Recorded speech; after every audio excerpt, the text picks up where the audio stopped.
And speaking of hurdles, the big misconception is this drawing room talk in Pakistan कि अगर आप China में government के पास idea लेके जाते हैं कि हम बिजनेस खड़ा करना चाह रहे हैं तो वो रेड कार्पेट बिछा देते हैं. पाकिस्तान में आप जाते हैं तो वो रेड टेप बिछा देते हैं आप सब. So what was any challenges in terms of navigating the infrastructure and governance hurdles in Pakistan? How has your opinion evolved on that over time? Okay, so I had some issues in company registration, getting my sales tax licenses, some basic stuff. But I think those hurdles are fixed today by the government. But I think, I don't think there is a red tape, because only in Pakistan, you can have half of your factory under construction and you can still start operations in the half of the factory. No country in the world will have regulations and process to do like that. So actually, over here, there is no regulations in Pakistan.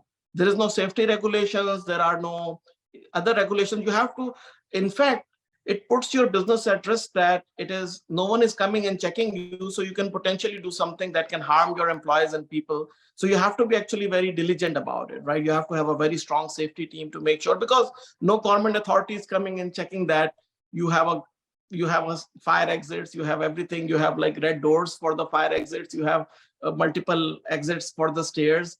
You have to figure that out by yourself, right? So actually, we're in a country where there are no regulations. There is actually no red tape.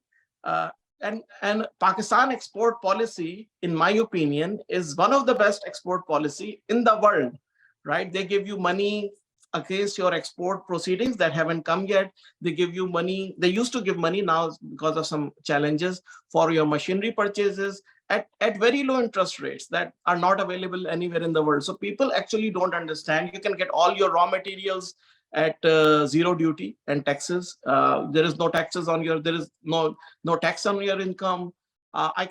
We can write books on how good the Pakistan export policy is as compared to, while you will hear completely reverse of it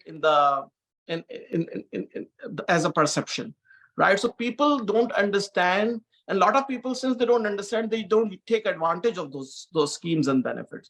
We did not knew about it when we started, about a lot of things, like how we can take advantage about these loans available, different financing schemes available. Once we learn them, we make most of them. And that is one of the reasons we have so much machinery of different kinds, because a lot of this machinery, we bought it on 10-year lease. We didn't pay upfront for these. So I invested money in land and infrastructure, and then all the machinery I get with the help of the government, and then I also get loans on my expected money that is supposed to come from exports that can help with the raw material.